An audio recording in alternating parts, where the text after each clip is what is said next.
Bakit si Lenny? Parang Vice President. Ang pinakamakulit at pinaka-koelang naging presidente ng Pilipinas. ABS-CBN po, si Doris Bigonya po. Akala ko sa Lebanon. Wala na sigurong agaw pa sa titulong niyan kay Pangulong Rodrigo Roa Duterte. Lente nga taga Bacolod neng guladala ka ng toko dito. At sa nalalabing mga araw ng kanyang panunungkulan, narito ang mga hindi makakalimutang epic bloopers ni Digong. Alam mo galit sa nainit ng ulo. Ito ang PRRD's Top 10 Funniest Moments. Number 10. Isa na yata si Doris Bigornia ng ABS-CBN sa mga journalist na tila favorite na asa rin ni Pangulong Duterte. Doris muna. Ikaw na.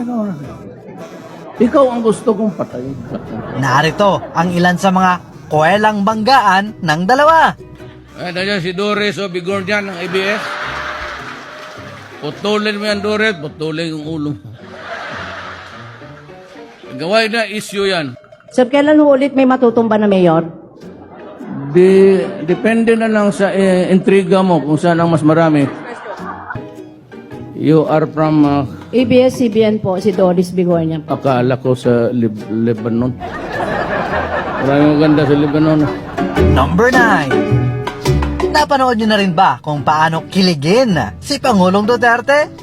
Sa isang interview noong 2016, abay tila hindi napigilan ni Digong na kiligin sa sagot ng kanyang dating misis na si Elizabeth Zimmerman sa tanong kung posible ba ang second chance sa kanilang dalawa. Reaction dun sa second chance. Second chance. Ito, intrigida ka. Follow up. We have been friends ever since adult kami because we are also married sa church. Not only sa civil, also in church. So, in my situation, I think I'm still married to Rodrigo.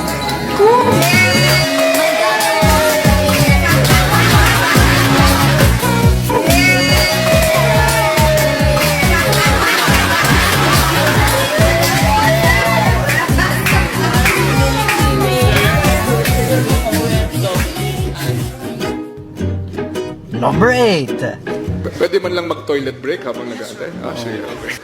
Pangatlong ihi mo na yan, Mar. Panahon pa lang ng kampanya, nakitaan na agad ng kakulitan itong si Pangulong Duterte. Sa behind the scenes ng isa sa mga COMELEC debates na pinangunahan ng TV5, lumitaw ang pagiging komedyante ni Digong. Bakit naman nila ayaw tayong magsama sa isang kwarto? Nagtataka din ako. Ikaw ata nagsabi, huwag mong ipapasukin si Duterte dyan. Nauna ka sa akin dito. Yung convoy mo, sinusundan ko. Ako maski na sino makasama ko sa kwarto, basta matino. Ako na yun. Dahil nga sa mga have na hirit noon ni PRRD, hindi may pagkakailang maraming botante ang nahulog sa kanyang sense of humor. Pero ito hindi campaign outfit to ni Mayor. For sure. Off-white. Ang ina, binirili ko ito dyan sa ano? Ready-made, you know? Maybe acknowledge the presence of Governor Davide. Congressman Luigi Quisumbing, Congressman Advincula, Mayor Tommy Osmeña, Attorney Mike Toledo, Mr. Lourdes De Vera, Secretary Ace Durano. Wala ako nakilala dito. Mukhang talo na ako dito sa butuhan. Hindi, ganito na lang. Yung hindi natawag dito ng dalawa, dito na kayo sa akin.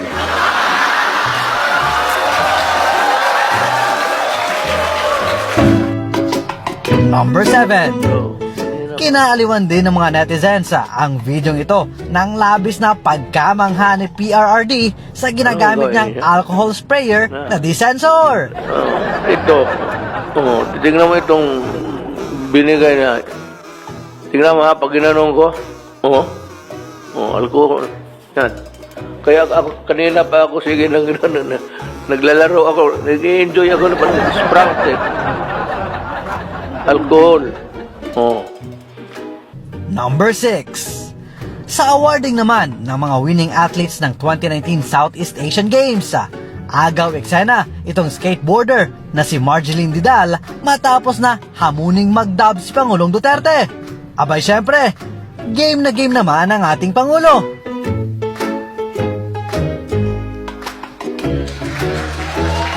Yun nga lang sa huli, meron pang kambyo.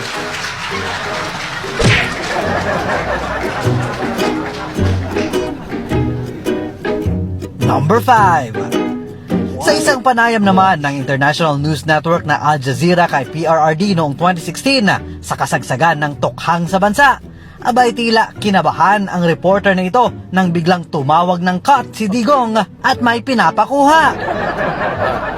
Can we cut this for a while? Pakikita, pakihanap yung newspaper kahapon. He wants to show you the newspaper. Oh, sure, no problem. Newspaper lang naman pala. Akala siguro ni Kuya, siya na ang susunod na matutumba. Number 4. Sino nga bang makakalimot sa kontrobersyal na kissing scene ni Pangulong Duterte at isang OFW sa South Korea? Huwag kang mag-amin-amin dyan. Halika dito. Hoy! Mag-kiss na.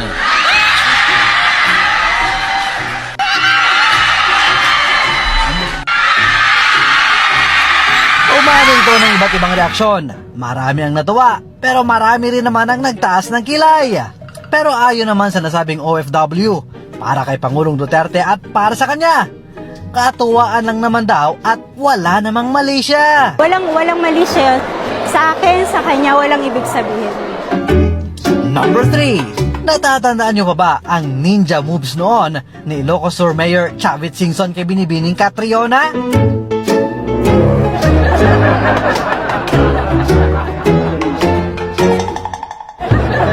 Abay dahil nga dyan kantsaw ang inabot niya kay Pangulong Duterte na mukhang updated rin sa mga trending sa social media. Ito si Bong. Sige siya pag pinapanood niya yung gimmick mo doon sa... Sabi niya, tingnan mo talaga si Chavit ito. Sabi ko, huwag mong gawin, baka hindi totoo yan. Totoong patulog-tulog siya, pero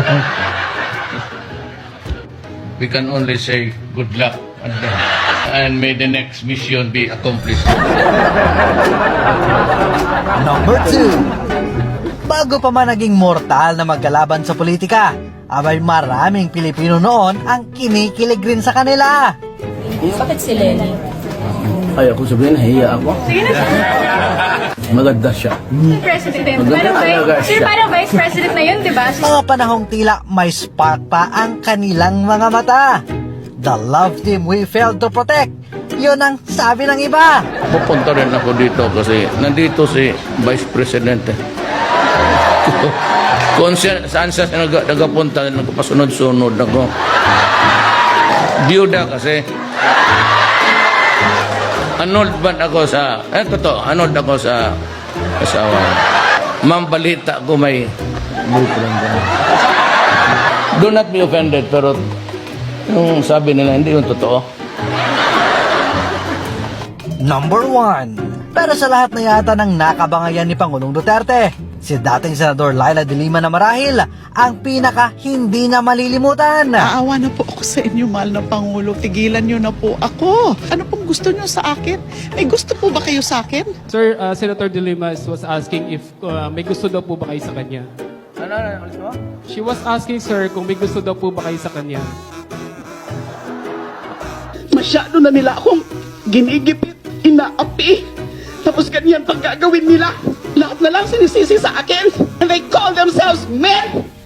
At syempre, ang pinaka-epic, ang hindi malilimutang reaksyon ni Digong nang magtagpo ang kanilang landas ni De Lima sa Kongreso.